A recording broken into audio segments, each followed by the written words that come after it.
All right, so it looks like it's getting connected. I just want to welcome everybody to our Facebook Live where we're going to just discuss how our elementary school program works in an online environment. My name is Teresa Haller, and I'm the Community Engagement Specialist here at IMGDA. So welcome. I get to do a lot of the onboarding with our students, and I get to plan all the in-person events, and I get to do the social media. So I love getting to share all of the wonderful things that we're doing here at Indiana Gateway Digital Academy. Before we get started, I just want to let you know all of our teachers, they are licensed to teach in the state of Indiana. And all of our students have the option to receive a free computer from K-12 to do their online schooling. All of that is free. There is no additional charge. They also get any other supplies that they need. So if they need art supplies or science supplies, all of those are sent to the student as well. And yeah, Katie's showing our awesome. Are those science supplies? Oh, math? Those are They're math, right? Yeah, so for little younger kids, like manipulatives for them to touch and work with. Awesome. That's so exciting. Our kids, we hear it all the time. It's like Christmas when all of the boxes show up before school starts. It just makes them so much more excited to start school. And then just on a side note, just to let you know, over 75% of our teachers have their graduate or master's level degrees, not just their teaching certificate. They and license, they have their master's or PhD. So we have a lot of very educated staff with us. So I am here with Miss Lunsford and Miss Ford. They are a couple of our elementary teachers, and Miss Lunsford, can you just share with us, what does a typical day look like for you in your classroom? What grade do you teach? Just let us know how it works. Of course, I will. I would like to add that I actually got my master's in e-learning through our company with Stride. So I love teaching online, and that's where my passion and heart is. I teach first graders, and sometimes people always give me a funny reaction to that, but I love teaching first grade online, and I think it's great because it's a really good combination that they're home with their families and their siblings and their pets, but they also have a teacher that's home with them, and they have peers that interact with them every day. And I think it's great for young learners. And like I showed, we have manipulatives and like hands-on learning for them to really get that early elementary foundational skills that they need. So every week on Monday, we start our day out with a homeroom to connect and we go over the 7 mindsets curriculum. So we're working on some social emotional learning with my students. We celebrate birthdays, we talk about what month it is, and those homerooms are always fun because it kind of starts our week off on a really good foot.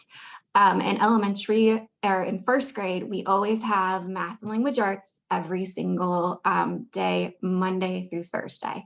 And then we have science on Monday afternoons and social studies on Tuesday afternoons. And those are all classes.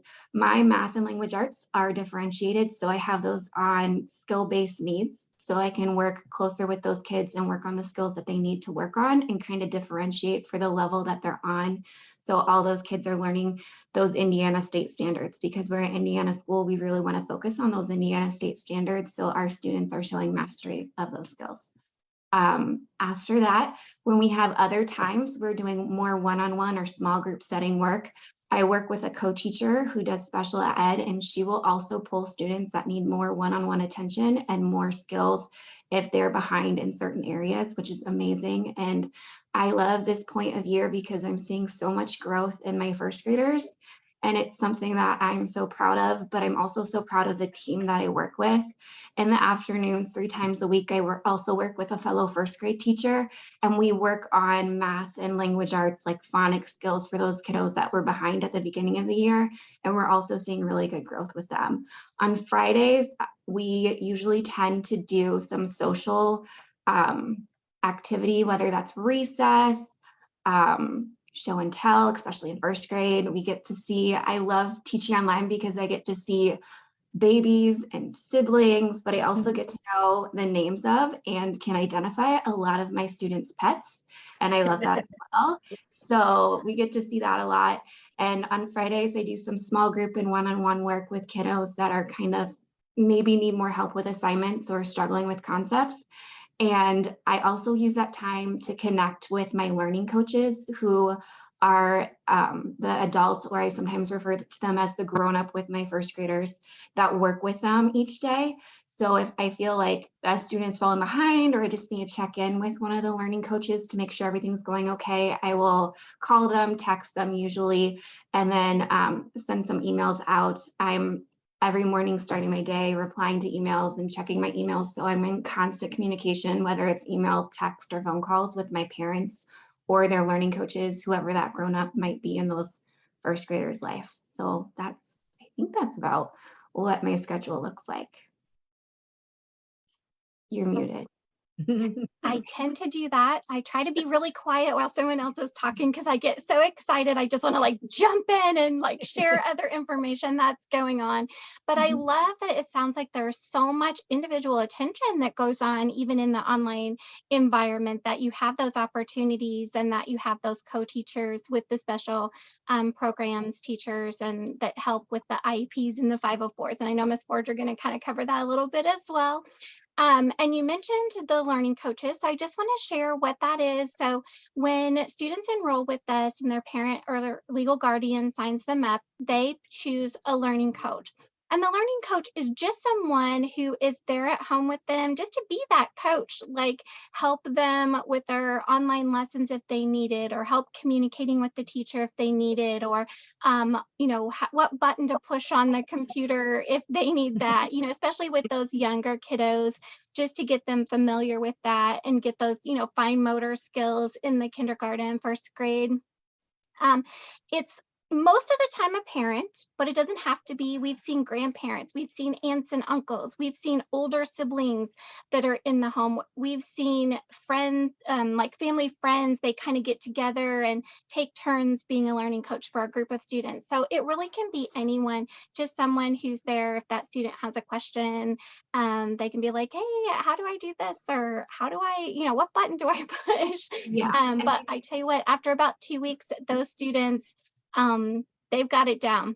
They sure know do. how to do it. Yeah. Well, and I have to note too that with first grade, there's a little more support needed for learning coaches, just a little more time. And it depends on the student too, because some of my students are very independent and are able to get to classes. They set alarms and they go to their classes and they're there on time. And then I have some parents that just like to sit and observe, and they're always welcome in my classroom. I love having them in my classroom. And at this point of the year, I think my students are independent enough to do it themselves, but it's always nice knowing that they're there and they actually know what's going on in the classroom every single day, which is great. Yeah. Yes. And the feedback that we get from learning coaches too is that it's actually easier than they thought it was going to be. Like they thought it was going to be really hard or a lot of work. And like Katie mentioned in the beginning, it is maybe, but then as time goes on, it kind of, you can kind of separate a little bit.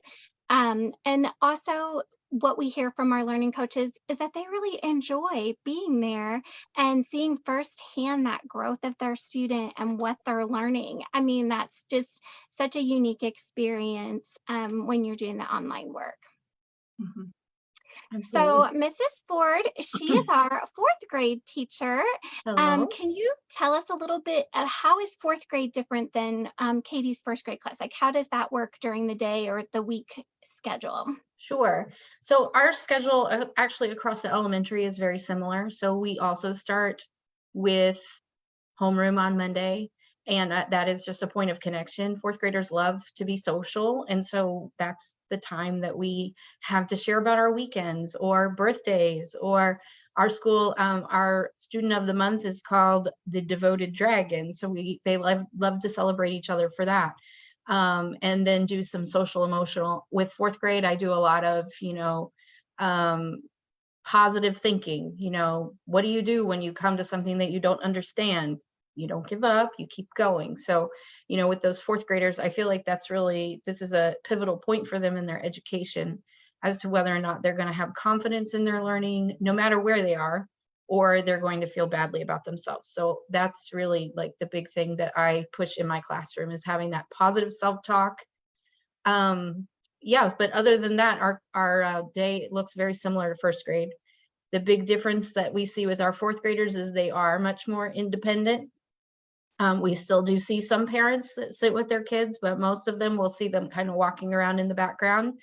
Um, with our fourth graders, I think the most important thing with a learning coach is that accountability and just making sure that your student is doing the work, not, just rushing through to get their work done for the day, but, sitting down and checking for understanding and making sure that they understand what we're doing and then communicating to us as teachers. Just as Ms. Lunford said, it's so important. I feel like as I've taught in a brick and mortar classroom, and I feel like I have more communication with parents in the online setting than I ever did in brick and mortar. Because you're there with them every day and you can tell me, they really didn't understand today's lesson so that we can do some reteaching. So very important. I would say fourth grade this year, and next year, I know we'll have a wonderful co-teacher in one section of my math and my ELA. And she's been in my science class this year as well. And we work together to make sure all kids are understanding what we're doing. She's wonderful, and she'll pull kids. We have in our online classroom, we have what are called breakout rooms. And so if there's not understanding going on, she can pull, 3 kids into a separate virtual room and do some reteaching. So I just, as a special needs parent myself, I just feel like we are so good for our families with children with IEPs, with extra needs. Even if there's not an IEP, I feel like this is like the perfect place for those kiddos because they're allowed to grow from where they're at. They're still going to sit in a fourth grade class every day, but then they're going to go to a resource class with a teacher in a small group, and they're going to work on the skills that they maybe have missed from prior grades. So I just, the growth that I see in all of my kids, but especially my special programs kids, just makes me want to cry because it's just amazing. I I can second that. A lot of the like on the surveys that K-12 sends out and that we get back, we get so much positive feedback about our special programs team, how fabulous they are. And, you know, that is a concern for parents when they're moving their student to online school. Like, how is that IEP or 504 going to be put into place and what accommodations? Now, granted, some of the accommodations that are in a traditional classroom, they aren't needed in an online environment, Yes, because they do have those extra times and, those things like that. But we still do honor, any needs that they are needing. And I also really love that because we are part of Stride K-12, we have access to resources all over the country, all over the United States, not just in our local community. So, Corey, you and I talked about this before, like if there's not enough speech therapists in your community, your student might only get speech therapy one time a month, versus getting it every week. Whereas mhm, we can tap into the community of speech therapists across the country. And, maybe they might have a speech therapist from California, but at least they're getting that, help that they need and those resources that they need. And we have, multiple languages in our school, and we can tap into translators that speak mhm, all kinds of languages, that can go to class with our students. We have hearing impaired students, and we have a interpreter, a deaf interpreter that comes and, sits in their classroom with them and provides that, assistance. And I just think that that's amazing. I mean, that's just, absolutely. yeah, it's crazy. It's just amazing. I mean, I think Well, it's what I also, oh, sorry. yeah, I think What, it's really important for us to note too that our schedules are flexible too, and kids get more breaks than they do in a traditional brick and mortar. yes, Plus, if a kid in first grade or whatever grade wants to stand up and take class or kind of move around and take mhm, class, it's not going to interrupt anybody else or distract them, so they can. And I think that's amazing 100%. in an online setting. 100%. Yeah. well, That I and always tell students that in orientation, like if you need to stand up or you need to, kind of pace back and forth, your teacher's not going to tell you to sit down like they would in a traditional no, classroom. no, Yeah. yeah, I think, my kids, what they usually do is, they'll come to math and then they'll work on their math assignment, and then they'll come to ELA and they'll work on their ELA assignment.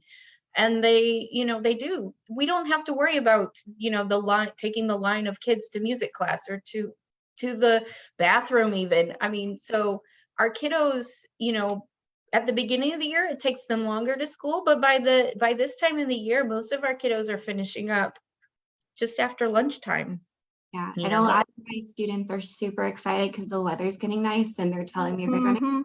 park this afternoon, or they're going to go on a walk with their dogs, or in their break, they're going to do those things. So they have things that they can be doing, not like during the traditional school day that you probably wouldn't be able to do at brick and mortar. That's Yep. right. That is, all those things are some of the feedback we get from our students, being able to take more breaks during the day, not having to just sit at a desk for 8 hours. And then, of course, right now, feeling safe. That is just such a huge, thing that it's so important for our students to feel safe when they school, so that they can focus on schoolwork and not worry about all of the outside things that are happening. Well, and I know if parents are thinking, oh, my kid's going to have to sit in a lecture type environment for their math class, that's not what we do at all. Like in fourth grade, every math class we start with a Blook It game, which is just they love to play and are always trying to beat themselves, as a class, their percentage. That's how we start math every day. And I'm sure we use Nearpod. We use a lot of interactive tools, and we are switching things up. So we might play Look It for 5 minutes and then we'll do something else. So kids, they don't have the opportunity really to be bored, because we're constantly, giving them things that get them to do something, not just sit and watch. I always tell my fourth graders, math is not a spectator sport. So you cannot just watch me do it. So we'll get on a Nearpod and I'll watch them solve a problem. So it's very active learning for sure. We want to make it interactive, and we're using those platforms to gamify because kids love those games. Mhm. Also interactive platforms like Nearpod. But the really cool thing is we just recently had a virtual conference and all the teachers got to go and learn more strategies and tools that we can use in our classroom every day. So our teachers are constantly having professional development that allows us to learn more technologies or more strategies just to use in our classroom and engage our students, which is amazing. That's so awesome. I know a lot of times parents wonder like about socialization opportunities in an online environment. And you guys both touched on that a little bit just with like the homerooms and the show and tell. Cause yeah, I'm like Katie, those first graders and kindergartners love to share Oh, their fourth favorite graders stuffed too. animal, fourth graders too, and the pets, so we do schedule in-person events throughout the state of Indiana because we have students all across the state of Indiana. So we'll schedule, this year we did the zoo, we did different bowling events where they're scheduled all across the state. So you don't have to travel super far to get to those events. We have clubs. We have over 20 clubs that are available for students to join. Things like Pet Club is a huge one. I know, Katie, isn't that one you do? You do Pet Club? I do pet club with one of my other teacher friends, and that's always fun to see Yeah. baby And chickens and cows and all the stuff. yeah, they get to share their pets. They talk about how to care for their pets. They, just sometimes the topic may veer off and it may not be about pets, and that's okay. Mhm. We have just socialization, just social clubs. We have Minecraft Cooking. club, Cooking cooking is club. big. Yeah, cooking is another big one. Our the leader Lego. of that club, the sponsor, will send out the recipes ahead of time, and then they get on there and they cook together. It's like a live baking show. And let me Yes. just say, the kids absolutely love that. At Halloween, they'll make like hot dog mummies and jack-o'-lantern pies. And I mean, it's just amazing the involvement that they have with that. But not only can our students join our INGDA clubs, but Mhm. again, because we are a part of Stride K-12, they can join national clubs. So they could be in a Minecraft club with someone from Colorado or Yes. Arizona. It's kind of like a virtual pen pal. They can, play those games with them. The Stride K-12 has national competitions like national spelling bees. They have national photography competitions for the students, national art competitions Mhm. that they can participate in. And they give away some amazing prizes like iPads and Amazon gift cards and cameras. And I mean, it's amazing what you can be a part of if you choose to do that. Mhm.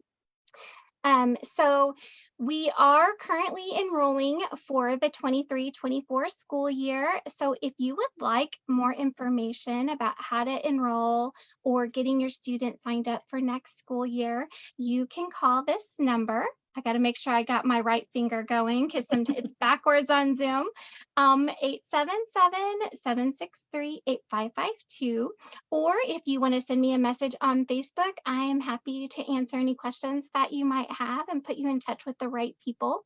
So we would love for you to join our family next school year. We're super excited as we continue to grow. We just continue to have more and more programs and more amazing things.